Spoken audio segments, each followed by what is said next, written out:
I found it! What? The aqua. Come look. Look at the Tourmaline sprays. Aren't these gorgeous?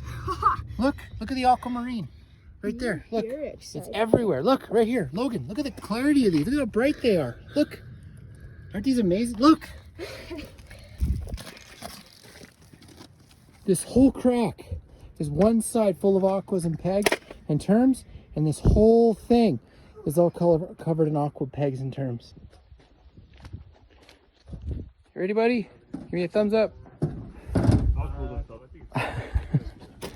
Okay, so we've climbed up here to nearly the far corner and of the pegmatite exposure, and what we're noticing is there's looks like a lot more of what looks like sulfides in here, iron pyrite, and it goes a lot grayer, but you can see here, or a lot more brown.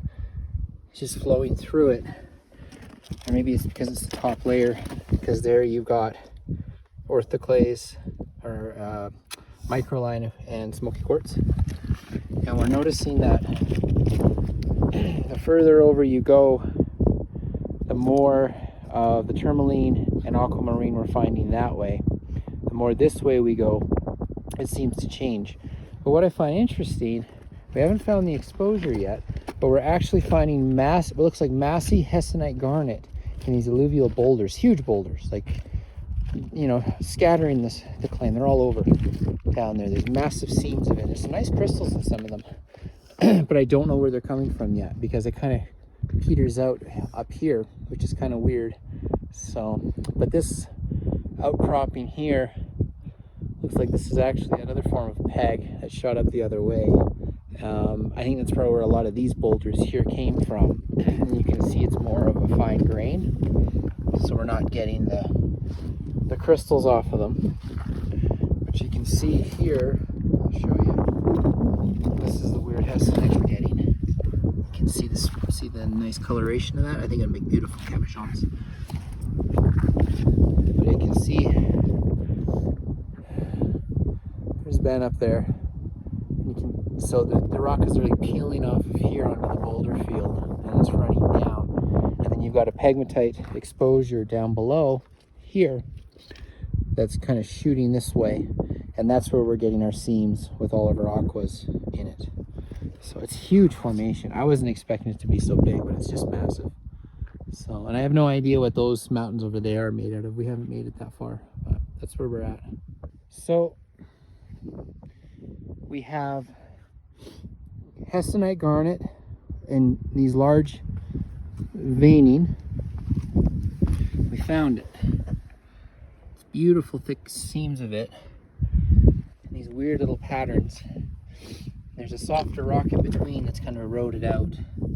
It's visibly garnet. So there's some nice crystal pockets in this stuff. And our pegmatite is down below. And here we've got what looks like some kind of I'm not sure what type of rock it is. It's definitely got a lot of pyrite in it. It sounds like glass when you try breaking it. It's very hard stuff. There's marcasite pyrite in it. And it looks like it's on like a transition right here. You can almost see it. But the color is leaching into the garnet rock. But it goes down, and then just over this lip is where the pegs are. And then this goes up, and then changes again into what looks like it could be a shale. And then over here you've got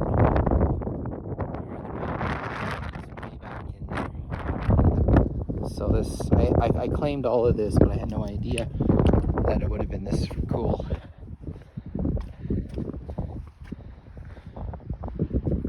See how the rock changes again?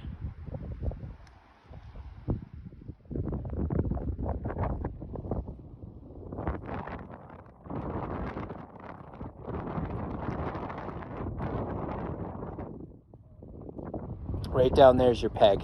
This is where it starts. You can see the transition, but it's all shooting up. So I'm guessing Lee formed like this, and then it was pushed like this and went up. You would know better than I would. Okay, that's pegmatite. Right here is where the aquamarine is, and all those thick pegs with the smoky quartz crystals, the microlines. On the back side of that is the garnets, Here is another outcropping that has peg intrusions running through it. Same with over here. The real money stuff is right over here. I haven't looked on the other side of this. I just haven't had the time. And then on the back side of this, it runs this way and there's more pegs back in there, which I haven't had time to search either. So the garnet exposure is there.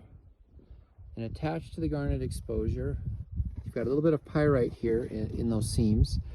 And then it goes down here and it shifts to almost purple. I think that might be lepidolite, but I'm not 100% sure. If it is, it's a really fine grain lepidolite quartz. And there's some of your pyrite. Can you see the really fine flecks there? And then there's some more of that lepidolite with the quartz. Back there, there's the pegs, but they all seem to kind of converge. It's kind of interesting. There's more of the hematite and quartz, or not hematite, sorry, pyrite and quartz. So the amount of pegmatites that we found that have aquamarine for sure, not counting the rest of the pegmatites that are in front of you, because there are lots up here that have smoky quartz, pyrites, microline, garnets, and some other goodies we found. But positive 110% have aquas from here down to where Ben is. It is 19, almost 19 meters by 14 meters across. So 19 by 14 meters and about 4 meters deep. That's what we can tell it goes in. It probably goes in further, but that's about as far as we can go in. All right, I forgot, Lee, but right where my finger is about there, we found an exposure that had toonie size aqua crystals in it. It was about there. We haven't found much for aqua in here, but we found lots of pegmatites. We haven't been looking. We haven't been tearing any of them apart because we've been too darn busy basically playing cleanup crew as well as tearing apart the tops of a few of these pegmatites over here. But the amount of minerals and the amount of crystals in these pegs here are just awesome. But it was over there. So I mean, if you were to measure from there to there, you're probably at about 75 meters right over there. But 14 meters across, 4 meters deep is what we've got.